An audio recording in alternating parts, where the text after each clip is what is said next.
예수님께서 어느 안식일에 바리사이들의 지도자 가운데 한 사람의 집에 가시어 음식을 잡수실 때 일이다. 그들이 예수님을 지켜보고 있었다. 예수님께서는 초대받은 이들이 윗자리를 고르는 모습을 바라보시며 그들에게 비유를 말씀하셨다.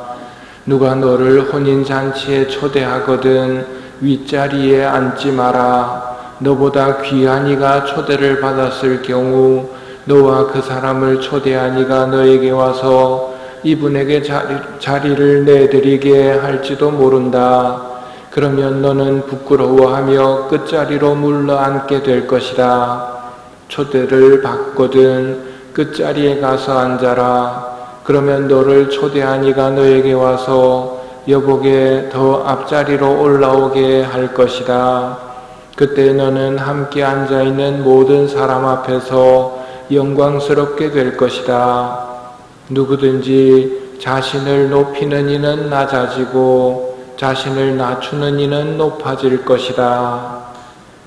오늘 독서 말씀을 공동번역의 표현으로 말씀드리겠습니다. 바오로 사도께서 말씀하십니다. 나에게는 그리스도가 생의 전부입니다. 그리고 죽는 것도 나에게는 이득이 됩니다. 그러나 내가 이 세상에 더 살아서 보람있는 일을 할 수 있다면 과연 어느 쪽을 택해야 할지 모르겠습니다. 나는 그 둘 사이에 끼어 있으나 마음 같아서는 이 세상을 떠나서 그리스도와 함께 살고 싶습니다. 또 그 편이 훨씬 낫겠습니다. 그러나 여러분을 위해서는 내가 이 세상에 더 살아 있어야 하겠습니다. 복음에서는 예수님께서 말씀하십니다. 누가 너를 혼인잔치에 초대하거든 윗자리에 앉지 마라. 누구든지 자신을 높이는 이는 낮아지고 자신을 낮추는 이는 높아질 것이다. 예수님께서 우리에게 처세술을 가르치시지는 않습니다. 마지막 구절에 나오는 것처럼 누구든지 자신을 높이는 이는 낮아지고 자신을 낮추는 이는 높아질 것이다. 하늘나라를 선포하신 예수님께서 하늘나라의 신비를 보여주고 계신 겁니다. 하늘나라를 바라고 있다면 윗자리에 앉으려고 하지 말라고 말씀하시는 것이지요. 참 행복을 선언하실 때에도 그 내용을 보면 행복하여라 가난한 사람들 하느님의 나라가 너희 것이다. 행복하여라 지금 굶주리는 사람들 너희는 배부르게 될 것이다. 행복하여라 지금 우는 사람들 너희는 웃게 될 것이다. 그리고 이와 대조를 이루는 불행선언도 하셨습니다. 불행하여라 너희 부유한 사람들 너희는 이미 위로를 받았다. 불행하여라 너희 지금 배부른 사람들 너희는 굶주리게 될 것이다. 불행하여라 지금 웃는 사람들 너희는 슬퍼하며 울게 될 것이다. 참 행복과 불행은 역전이 일어난다는 것을 미리 말씀하십니다. 예를 들어 이번 크리스마스 때 연극을 한다고 합시다. 연극에서 임금 역할하는 사람과 시종 역할하는 사람이 있는데 실제 생활은 정반대입니다. 임금 역할하는 사람은 찌질하게 살고 시종 역할하는 사람은 아주 잘 삽니다. 여러분은 어떤 삶을 선택하시겠습니까? 연극에서 잠깐 임금하는 자리입니까? 아니면 실생활에서부터 잘 사는 사람이겠습니까? 그럼 물어보나만 하지요. 잠깐과 영원, 지나가는 시간과 지나가지 않는 시간 중에 어디에 더 무게를 두고 사는 것이 슬기로운 사람일까요? 누구든지 자신을 높이는 이는 낮아지고 자신을 낮추는 이는 높아질 것이다. 누구든지 이 세상에서 자신을 높이는 이는 영원한 세상에서 낮아질 것이고 이 세상에서 자신을 낮추는 이는 영원한 세상에서 높아질 것이다.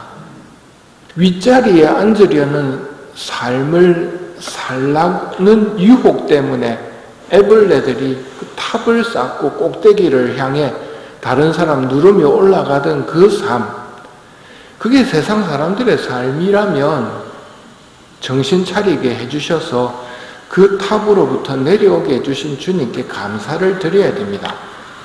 아울러 우리가 기억해야 할 것은 하느님 나라, 천국이 행복한 상태라고 해서 그 나라만을 바라고 있다면 아직 유아기적인 신앙이라고 할 수 있습니다. 여러분, 천국 가고 싶다는 생각밖에 없고 하느님 나라 들어가고 싶다는 생각밖에 없으면 그럼 뭐가 더 있어야 된다는 말일까요? 하느님이 계시기에 하느님 나라가 좋은 겁니다. 하느님이 계시기에 천국이 천국인 겁니다. 배한테 물리면 하느님은 불편한 분으로 생각됩니다. 그래서 하느님하고 불편한 분하고 이야기를 길게 하는 게 좋겠습니까? 짧게 하는 게 좋겠습니까? 기도 급하게 해치우기 식으로 하는 분들은 아직 하느님을 잘 모른다고 보시면 됩니다. 불편하니까 기도가 빨리 해치우려고 하는 거거든요. 가브리엘 대천사가 성모님에게 나타나셔서 말씀하신 그 말씀을 우리는 기도에서 사용합니다. 은총이 가득하신 마리아님 기뻐하소서. 왜 기뻐하라고 합니까? 가브리엘 대천사 뭐라고 하면서 기뻐하라고 그럽니까? 주님께서 함께 계시니, 이게 가브리엘 대천사가 한 말입니다. 은총을 가득히 받으니여 기뻐하여라. 주님께서 너와 함께 계시다. 기뻐해야 할 이유가 주님이 함께 계시다는 것 때문입니다. 이거는 주님을 불편하게 생각하는 사람한테는 기쁜 소식이 아니거든요. 하지만 하느님이 어떤 분인지를 아는 사람에게는 주님께서 함께 계시다는 게 얼마나 기쁜 소식인지 모르고, 성모님에게 가장 기쁜 소식은 주님께서 함께 계십니다 하는 소식입니다. 그래서 우리는 성모성을 바치면서 은총이 가득하신 마리아님 기뻐하소서, 주님께서 함께 계시니 하고 성모님에게 기쁜 소식을 전하는 거거든요. 마찬가지로 미사 때 주님께서 여러분과 함께 할 때 여러분은 하느님을 알고 계신 만큼 기쁘실 겁니다. 그러나 뱀에 물리면 하느님은 불편한 분입니다. 하느님 앞에는 마지못해 나오는 겁니다. 그런 상태에 있다면 빨리 주님께서 함께 계신 게 가장 큰 행복이신 성모님에게 부탁을 드려야 됩니다. 하느님을 알아야 됩니다. 하느님을 알아야 우리가 지금 가고 있는 하느님 나라가 얼마나 좋은 곳인지도 아는 것이지요. 하느님을 모르면서 하느님 나라를 좋다고 생각하고 있으면 그냥 이 세상에서 내 하고 싶은 대로 하는 삶을 하늘나라라고 생각하고 있는 겁니다. 그거는 유치한 수준의 하늘나라고, 아마 하늘나라 제일 밑바닥도 이 세상에서 제일 잘 되는 그것보다는 훨씬 더 좋습니다. 그럼 얼마나 좋다는 말입니까? 저도 잘 모릅니다. 그래서 아버지한테 여쭤봐야 되고, 아버지가 얼마나 좋으신 분인지 계속 알아나가야 하는 것이 우리가 해야 할 일입니다.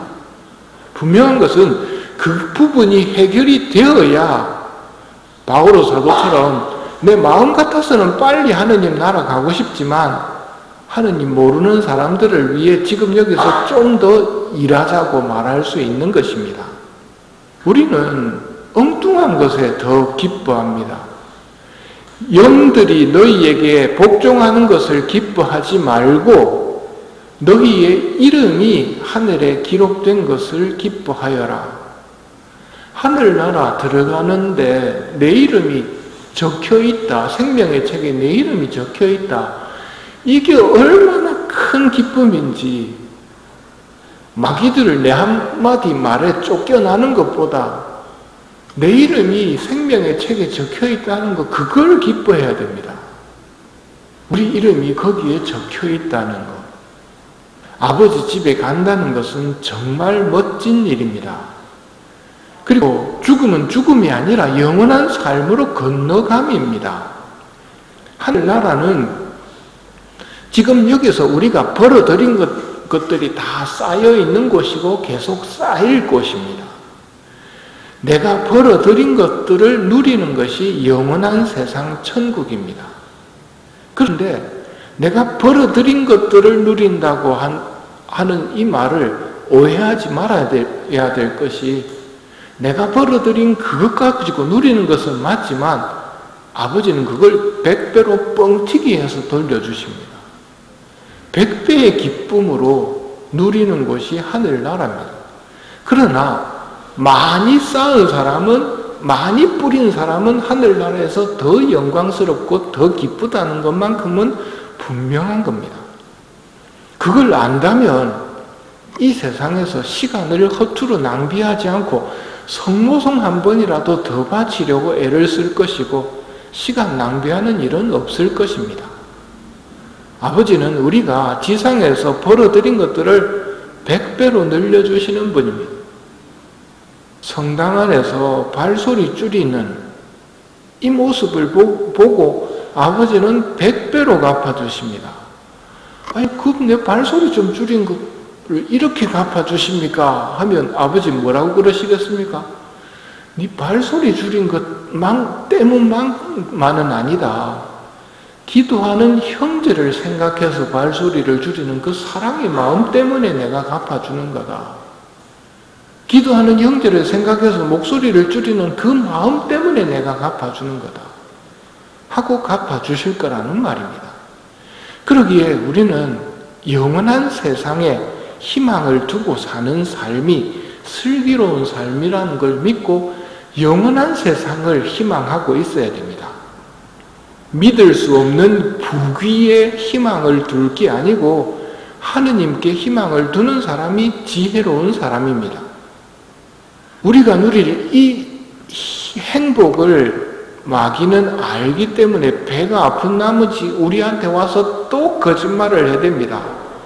그럴싸한 거짓말입니다. 지금 행복해야지 나중에 행복할지 안 할지 어떻게 아냐고 하면서 지금 행복하라고 이야기합니다.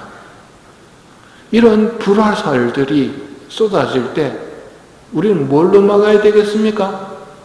믿음의 방패로 막아야 됩니다. 그리고 성령의 칼로 그놈들을 찔러버려야 됩니다. 성령의 칼은 말씀이지요. 어떤 말씀들을 이런 유혹들이 오면 새기면 좋을까요? 신앙 고백 중에 영원한 삶을 믿나이다. 아멘 하는 구절입니다. 우리에게는 영원한 삶이 주어져 있고 우리는 그걸 믿는 사람입니다. 허무함으로 사라지고 있는 지금 여기와 사라지지 않는 아버지 나라는 엄청난 차이입니다. 지금을 강론하고 있는 이 시간도 점점 사라지고 있죠. 사라지는 이 시간이 다 사라지면 우리는 영원한 세상으로 건너가야 된단 말입니다. 이걸 아는 사람이 지혜로운 사람이고 지금 행복해야지 하면서 내년에 뿌릴 씨앗을 가지고 떡 해먹는 사람은 미련한 사람입니다. 내일이 모든 성인 대축일입니다. 하늘나라의 희망을 걸고 살았던 성인분들, 하늘을 바라보고 성인들의 모습을 바라보면서 그분들이 어떤 길로 해서 하늘나라 들어가는 데 성공을 했는지 눈여겨보는 날이 내일일 겁니다. 하느님의 지혜이신 예수님께서 살아가신 모습, 성모님과 성인들의 삶을 본받으려는 사람이 정말 지혜롭고 행복한 사람입니다. 그런 사람은 이 세상에서 윗자리에 앉으려고 하지 않을 겁니다.